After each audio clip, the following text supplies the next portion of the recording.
Un millionnaire revient soudain et découvre sa servante ligotée avec ses jumeaux. La faim va vous couper le souffle. La villa des Laurent, perchée sur les collines de Provence, dormait sous la chaleur de midi. Une bâtisse de pierre blonde, des volets bleus, des allées bordées de lavande. Tout semblait paisible. Mais derrière les murs, ce jour-là, la peur régnait en silence.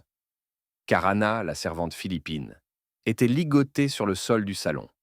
Ses deux jumeaux, âgés de 4 ans, serrés contre elle, terrorisés.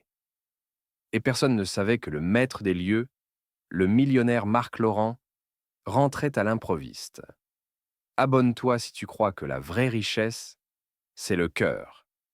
Mets un like si tu penses que l'injustice mérite toujours d'être révélée. Le vent faisait vibrer les oliviers. Marc Laurent conduisait sa Tesla le long du chemin privé, impatient et fatigué. Il revenait d'un voyage d'affaires à Dubaï, 3 jours plus tôt que prévu. Sa femme, Élodie, ne s'attendait pas à le voir avant lundi. Il sourit, pensant la surprendre. Il n'imaginait pas qu'il allait surprendre toute autre chose. La grille automatique s'ouvrit. La villa semblait calme, trop calme. Aucune musique, aucune trace de vie dans le jardin. Habituellement, à cette heure, il entendait le rire des enfants de la servante ou le bruit du ballet d'Anna sur la terrasse. Marc gara la voiture, prit sa valise et entra. « Élodie !» cria-t-il. Pas de réponse. Le silence pesait. Il avança dans le couloir, passa devant le grand miroir doré et s'arrêta net. Une trace, une petite empreinte boueuse, fine, comme celle d'un enfant. Puis, une autre. Et une troisième, plus large. Des traces de chaussures d'homme. Un frisson lui parcourut l'échine. Il posa la valise et continua, le cœur battant. Dans le salon, les volets étaient à moitié fermés. L'air sentait le vin renversé et le parfum. Et là, au centre de la pièce, il la vit. Anna, ligotée, bâillonnée, à genoux sur le tapis. Ses cheveux collés à son visage, les yeux pleins de panique. Ses deux enfants, des jumeaux, pleuraient contre elle, leurs petites mains liées par une corde. « Mon Dieu !» murmura Marc. Il courut vers eux, défit les nœuds à la hâte. Anna haletait, incapable de parler tout de suite. Elle leva les yeux vers lui, le visage couvert de larmes. « Monsieur Laurent, je suis désolé. Je n'ai pas pu. »« Qui vous a fait ça ?» Elle secoua la tête, les lèvres tremblantes. Et, avant même qu'elle ne puisse répondre, un bruit retentit à l'étage. Des pas. Marc se redressa. Son regard devint de glace. Sans dire un mot, il prit le chandelier en bronze posé sur la table et monta lentement l'escalier, chaque marche grinçant sous son poids. Au dernier étage, la porte de sa chambre était entr'ouverte. Une voix féminine, étouffée, riait. Puis, une voix d'homme. Marc poussa la porte d'un coup sec, et son monde s'écroula. Sur le lit, Élodie, sa femme, enlacée avec un inconnu. Un homme jeune, bronzé, vêtu seulement d'un pantalon entr'ouvert. Ils se figèrent. Personne ne parla. « Marc ? Mais je peux tout expliquer. »« Tout m'expliquer ?» répéta-t-il lentement. Il posa le chandelier. « Alors explique-moi d'abord pourquoi ma servante est ligotée en bas avec ses enfants. » Le silence tomba comme une lame. L'homme se leva brusquement. « Calme-toi, mec. On voulait juste... »« Tais-toi. » Marc s'avança. Son regard n'était pas furieux. Il était glacé, méthodique. « Tu veux dire que toi et ma femme avez attaché une mère et 2 enfants? Pourquoi?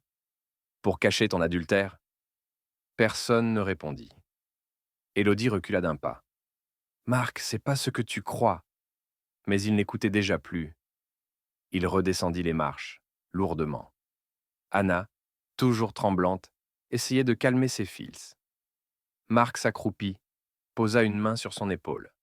« Tout va bien se passer, » dit-il doucement. Puis, il se redressa, les yeux durs.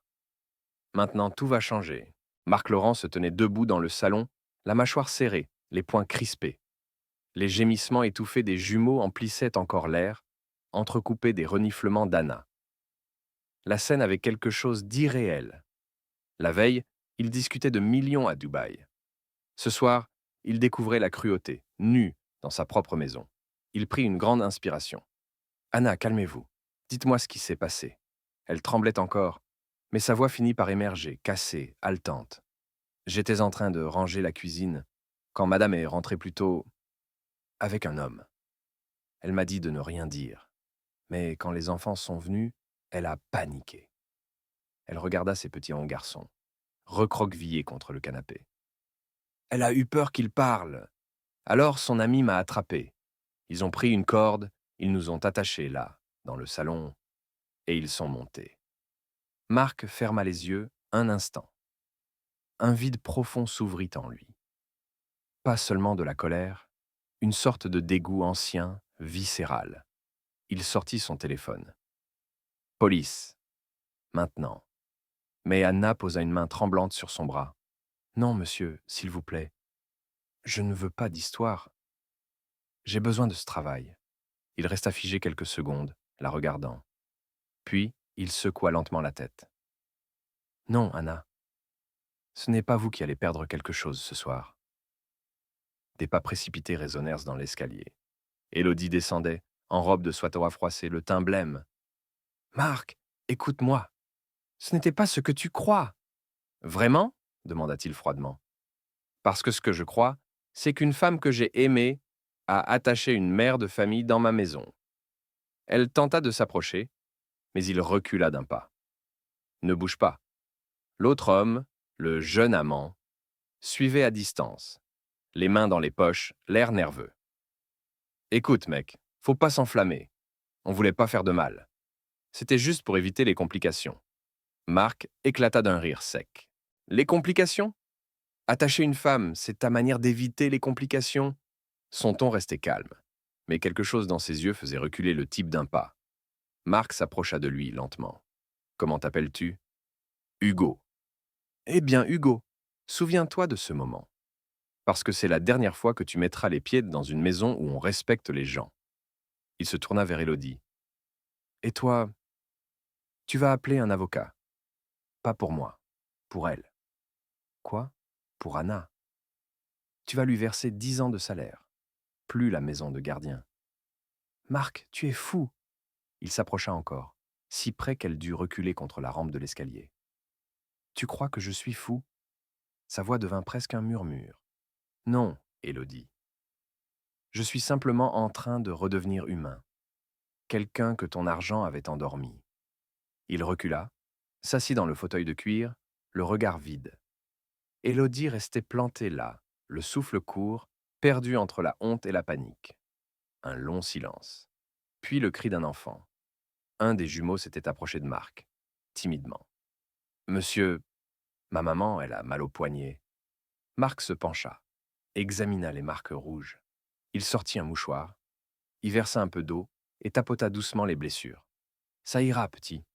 Ta maman est en sécurité maintenant. Anna sanglotait doucement. Merci. Il se redressa, tourna le dos à sa femme. Monte, prends tes affaires. Tu as 10 minutes. Après ça, tu quittes ma maison. Elle ne bougea pas. Tu ne vas pas me laisser sans rien, Marc? Après tout ce que j'ai fait pour toi. Il éclata d'un rire amer. Pour moi? Non, Élodie. Tu n'as rien fait pour moi. Il la fixa droit dans les yeux. Tu viens de me rappeler que la richesse ne se mesure pas à ce qu'on possède, mais à ce qu'on protège. Elle recula, tremblante, puis disparut dans l'escalier. Le jeune amant la suivit, penaud. Le silence retomba. Seul le souffle des enfants rompait la tension. Marc soupira, passa une main sur son visage. Anna, écoutez-moi. À partir de demain, vous ne travaillez plus ici. Elle pâlit. Je comprends, monsieur. Je vais partir. Non, vous ne partez pas. Vous restez. Il sortit un trousseau de clés. La maison de l'aile sud est à vous. Dès demain, on fait les papiers. Vous n'êtes plus la servante ici. Vous êtes chez vous. Elle resta immobile, incapable de parler. Mais pourquoi? Parce que, dans cette maison, c'est vous qui avez gardé la dignité, pas nous. Les larmes roulèrent sur ses joues. Je ne pourrai jamais vous remercier assez. Ne me remerciez pas, répondit-il. Remerciez la vie de vous avoir gardé pure, quand tant d'autres se sont vendus. Il jeta un dernier regard autour de lui. Le salon, la corde au sol, les traces de peur. Puis il souffla. Je vais tout brûler, tout recommencer. 3 mois passèrent. Le printemps revint sur la Provence, avec ses odeurs de romarin et de terre chaude. La villa Laurent, que l'on disait jadis fermée, s'était transformée. Les grilles étaient toujours là, mais désormais ouvertes. Les rires d'enfants y résonnaient chaque matin. Marc Laurent n'était plus le même homme. Il n'avait pas quitté la France, ni vendu ses affaires. Mais il avait tout arrêté. Le rythme, les voyages, les repas mondains. L'argent ne l'intéressait plus. Il passait ses journées à restaurer la vieille maison d'hôte au fond du domaine, celle qu'il avait offerte à Anna. Anna, elle, travaillait désormais comme intendante du lieu, mais surtout comme propriétaire légitime. Ses jumeaux, Louis et Matteo, couraient pieds nus dans le jardin, jouant autour de la fontaine. Ils riaient souvent, d'un rire franc, d'enfants enfin tranquilles. Ce matin-là, Marc arriva avec une boîte en carton. Anna arrosait des géraniums sur la terrasse. « Vous êtes venu tôt aujourd'hui, monsieur Laurent. Je vous l'ai dit 100 fois, Anna. Plus de monsieur Laurent. Marc, ça ira. » Elle sourit un peu gênée. « D'accord. » Marc. Il posa la boîte sur la table. « Tenez, c'est pour vous. » Elle l'ouvrit avec précaution. À l'intérieur, des papiers soigneusement rangés. « Les actes » demanda-t-elle, incrédule. « Oui, c'est officiel maintenant. Vous êtes la propriétaire. Plus personne ne vous enlèvera rien. » Les larmes montèrent aussitôt. « Je ne mérite pas tout ça. »« Si. Vous méritez plus que ce que j'ai jamais donné à qui que ce soit. » Elle baissa les yeux, émue. « Vous savez, mes enfants me demandent souvent pourquoi vous êtes si gentil. Et vous leur répondez quoi? Que vous êtes un homme riche. Pas d'argent, mais de cœur. » Il resta silencieux. Ses yeux se perdirent un instant vers les champs d'oliviers. « Vous savez, Anna, cette nuit-là, quand je vous ai trouvé ligoté, j'ai cru que j'allais tout casser. La maison, ma vie, moi-même. Mais vous ne l'avez pas fait. Non! Vous m'en avez empêché. Moi? Oui, en me regardant, avec vos yeux pleins de peur et de dignité à la fois. Vous m'avez rappelé que le vrai courage, ce n'est pas de frapper fort, c'est de tenir sans haïr. » Elle détourna le regard, émue. Les jumeaux arrivèrent en courant. « Maman, maman, on peut aller au champ avec Marc? » « Si Marc veut bien. » Il sourit, posa une main sur l'épaule de chaque garçon. « Bien sûr que je veux, mais à une condition. Vous m'aidez à planter les oliviers, d'accord? » Promis. Ils partirent tous les trois vers les champs. Anna resta seule un instant, observant la scène. Marc, accroupi, montrait aux enfants comment enfoncer les jeunes racines dans la terre. Le soleil se levait lentement derrière les collines, illuminant la scène d'une lumière dorée. Elle murmura pour elle-même. Peut-être que les miracles n'arrivent pas d'un coup. Peut-être qu'ils se plantent comme ça, dans la terre, un matin, sans qu'on s'en rende compte. Le vent souleva ses cheveux, et pour la première fois depuis longtemps, elle sentit que la peur n'avait plus de place ici. Il y a des maisons pleines d'or, mais vides de cœur, et d'autres, modestes, où chaque pierre respire la gratitude. La vraie noblesse ne s'achète pas. Elle se prouve quand tout s'effondre. Ce soir-là, Marc a perdu une épouse, mais il a trouvé sa famille. Abonne-toi si tu crois que la bonté peut tout reconstruire, même les ruines du passé. Écris en commentaire « Histoire de dîme » si toi aussi tu penses qu'il n'y a pas plus grand trésor que la dignité. Et partage cette histoire, pour rappeler que même les plus puissants apprennent parfois la valeur de l'humilité.